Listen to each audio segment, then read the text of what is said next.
নমস্কার, green room চ্যানেলে সবাইকে স্বাগত জানিয়ে আমি বনশ্রী। গ্রিন রুম চ্যানেলে ইতিমধ্যে প্রচুর ভিডিও সুভাষগ্রাম বৃদ্ধাবাসের কিছু ঝলক আপনাদের সামনে প্রেজেন্ট করা হয়েছে। কথাতে আছে দর্শক বন্ধুরা যে জীবে প্রেম করে যেজন সেজন সেবিছে ঈশ্বর। মানে আমরা যদি মানুষের মধ্যেই ভগবানের রূপ দেখতে পাই তাহলে কিন্তু প্রকৃত অর্থে মানব সেবা যাকে বলা যায়। আমরা প্রায়শই দেখতে পাই যে কিছু মানুষ সমাজমূলক কাজে ব্রতী থাকেন, তারই কিছু ঝলক আজ সুভাষগ্রাম বৃদ্ধাবাসেও আপনাদের সামনে দেখানো হবে। যে ম্যাডাম অক্লান্ত পরিশ্রম করে বহুদিন ধরে এই মা বাবাদের পাশে রয়েছেন, তাদের খাবারের ব্যবস্থা আজকে করা হয়েছে এই সুভাষগ্রাম বৃদ্ধাবাসে। যে সমস্ত মা ও বাবারা আছেন তাদের আজকে পুরো দুপুরের যে মধ্যাহ্ন ভোজনের যে আয়োজন সেই ম্যাডাম কিন্তু দায়িত্ব সহকারে নিয়েছেন। সেই সমস্ত ঝলক আপনাদের সামনে দেখানো হবে। আমার মুখ থেকে বেশি কথা না শুনে আমরা ধীরে ধীরে ভেতরে প্রবেশ করব। আজকের খাওয়া দাওয়া কেমন, মেনুতে কী ছিল এবং তাদের খাওয়া দাওয়া কেমন লেগেছে সমস্ত তথ্য জানার জন্য আসুন আমার সাথে।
সুভাষগ্রাম বৃদ্ধাবাস তো এর আগেও গ্রিন রুম চ্যানেলে আপনাদের সামনে প্রেজেন্ট করা হয়েছে। আজ একটা গোটা দিন একটা মহৎ কর্মযজ্ঞে সামিল হয়েছি আমরা সবাই। তো এর মধ্যে আপনারা দেখতে পারলেন যে দিদি সার্ভ করলেন এবং এখানে যে মা ও বাবারা রয়েছেন তাদের একটা গোটা দিনের খাবারের ব্যবস্থা, এই যে বন্দোবস্ত। আমরা অনেক সময় দেখি যে মানুষ সমাজ সচেতনতামূলক এক বার্তা দেয়, সমাজের পাশে দাঁড়ায়, কিন্তু এই যে বৃদ্ধাবাসে মা বাবাদের পাশে দাঁড়ালেন যে যিনি, সেই ম্যাডামকে আমরা এই মুহূর্তে পেয়ে গেছি। ওনার মুখ থেকে এই পুরো পরিকল্পনার পুরো ব্যবস্থা বা এই যে ব্যবস্থাপনা সম্পর্কে দু চার কথা একটু শুনবো। ম্যাডাম নমস্কার। নমস্কার। আচ্ছা, এই যে হঠাৎ করে এই বৃদ্ধাবাসে মা বাবাদের এই যে একটা গোটা দিন আপনি যে খাবারের যে পরিকল্পনাটা যে নিলেন, এটা হঠাৎ করে মাথায় কেন এলো? রিসেন্টলি আমার ছেলের জন্মদিন গেছে, সেই উপলক্ষে বাইরে সব মানুষদের তো এমনি খাওয়ানো হয়, কিন্তু এই বয়স্ক বাবা মারা এদের তো সেরকমভাবে খাওয়ানো হয় না। আর এরকম একটু ভালো মন্দ খেতে ওদেরও ইচ্ছা যায়। রোজ ডাল ভাত খেতে তো সবাই খায়, কিন্তু একটু অন্যরকম কিছু খাওয়াতে চাইছিলাম, আর ওদের একটু মনটা যাতে ভালো হয় সেই জন্য ওদের একটু খাওয়ার ব্যবস্থা করেছি, যাতে ওরা একটু আনন্দ করে খেতে পারে। যাকে আমার তো মনে হলো খাইয়ে ওরা খুব খুশি। এবার আপনারা কথা বলে দেখুন। আচ্ছা, একটা কথা খুব জানতে ইচ্ছা করছে ম্যাডাম, এই যে আপনি যে খাবারের ব্যবস্থা আজকে রাখলেন, এটা কি এই ফার্স্ট টাইম নাকি ওনাদের জন্য আপনি ব্যবস্থা করেন? না, আমি ওনাদের জন্য আমি তো পার্সোনালি খাওয়াই, এছাড়াও মানে আমি এমনি ফিজিওথেরাপিস্ট হিসেবে আমি অনেক পেশেন্টদের সঙ্গে চেনা জানা, তাদেরও আমি ওনাদের কথা বলেছি, তারাও ওদের কথা শুনে অনেকেই খাইয়েছেন, অনেকে নানা রকমভাবে শুধু খাওয়ানো ছাড়াও অনেক রকমভাবে হেল্প করেছেন। রিসেন্টলি আমার কিছু পেশেন্ট কম্বল দান করেছে, তারপরে এয়ার বেড, তারপরে নেবুলাইজার, হাগিস, এসব অনেক কিছু দান করেছে। এবার যাতে ওদের একটু সাহায্য হয়, এখন দরকার না লাগলেও নেবুলাইজার বলুন, এয়ারবেড বলুন, ওগুলো যত্ন করে আলমারিতে তুলে রাখা হয়েছে, ভবিষ্যতে যাতে এদের হেল্পে লাগা হয় সেটার দিকেই ব্যবস্থা করে আর কি দেওয়া এগুলো। লাস্ট একটা কোশ্চেন, যে একজন নাগরিক হিসাবে প্রত্যেক জনের হিসাবে আপনি যে একটা মহৎ কাজে সামিল হয়েছেন, বাকি সবার জন্য আপনি কি বার্তা দেবেন? সবাই যাতে নিজস্ব কর্ম তো করবেই, কিন্তু তার সাথে সাথেও সমাজের জন্য এইসব যারা মা বাবারা আছে, আমি বলবো না এরা অবহেলিত, তাদের ছেলেমেয়েরাও দেখছে, কিন্তু যাতে আরও আশপাশ থেকে সব মানুষ একটু হেল্প করে এদের একটু সাহায্য করে। সবাইকে বলবো যে এই কর্মটুকু করুন, তাহলে আর ভগবানকে ডাকতে হবে না। এই কর্মটুকু করলেই ভগবানকে ডাকা, ভগবান এমনিই আপনার সাথ দেবেন সব কর্মে।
তো আজকে যে এই যে খাবারের যে ব্যবস্থা হয়েছিল, যে ম্যাডাম পুরো খাবারের ব্যবস্থাটা রেখেছিলেন, আজকের মেনুতে কী ছিল এবং ওনার খাবার খেয়ে কেমন লেগেছে দু চার কথা একটু শুনবো। আজকে এই যে খাবারের যে ব্যবস্থা তোমাদের জন্য রাখা হয়েছিল, কেমন লাগলো? খুব ভালো, খুব ভালো, এ বর্ণনা করা যায় না, এত সুন্দর। কি খেলে? Fish fry, fried rice, chilli chicken, সব রান্না ঠিকঠাক ছিল? খুব ভালো ছিল।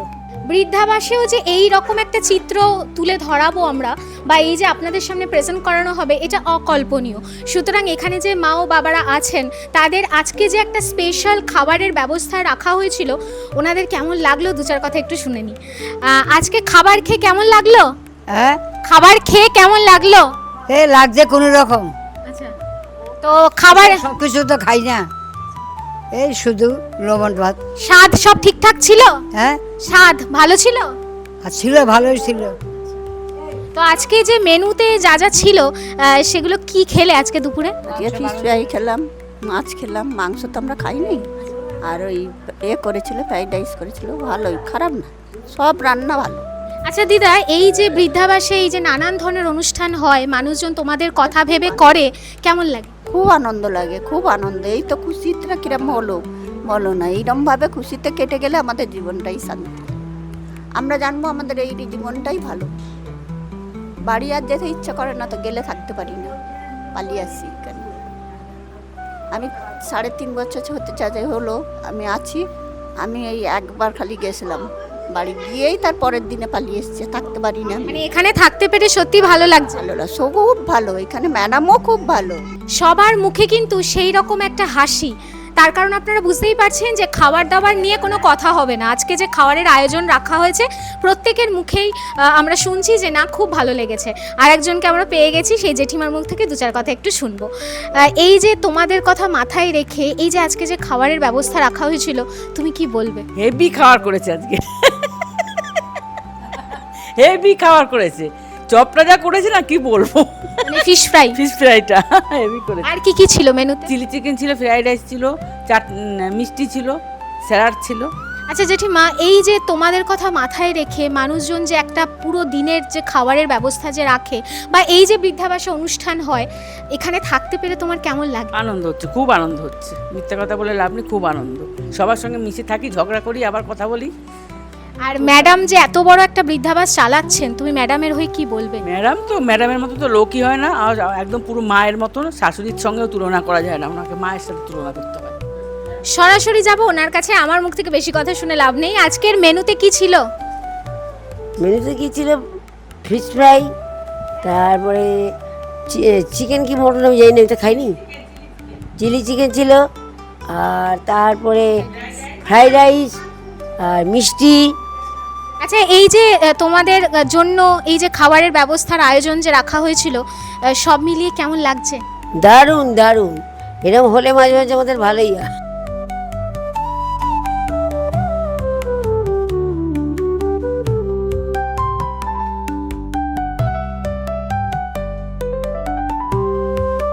সমাজ সেবা কিংবা মানব সেবা পরম ধর্ম, আর মানুষের পাশে দাঁড়ানোটা কিন্তু ভগবানের একটা আশীষ বলা যেতে পারে।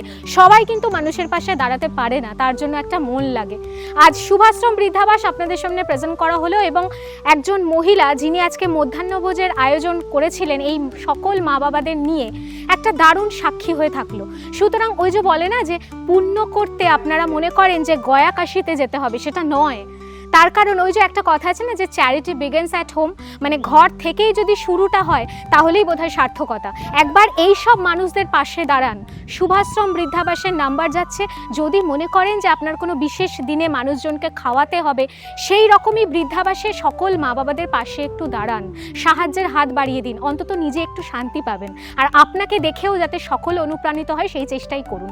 তো সুতরাং শুভাশ্রম বৃদ্ধাবাসের কন্ট্যাক্ট নাম্বার যাচ্ছে, যাদের মনে হচ্ছে যে মা বাবাকে দেখভাল করার মানুষজন পাচ্ছেন না, অতি অবশ্যই একটা দারুণ শেল্টার এই শুভাশ্রম বৃদ্ধাবাস। তো সুতরাং গ্রিন রুম চ্যানেলে বিভিন্ন অনুষ্ঠানের ডালি আপনাদের জন্য সাজিয়ে রাখা হয়। আজ শুভাশ্রম বৃদ্ধাবাস কভার করা হলো। ততক্ষণ সকলে ভালো থাকবেন, সুস্থ থাকবেন, সমাজ সেবায় ব্রতী থাকুন, নিজেকে মেলে ধরুন সমাজের চোখে।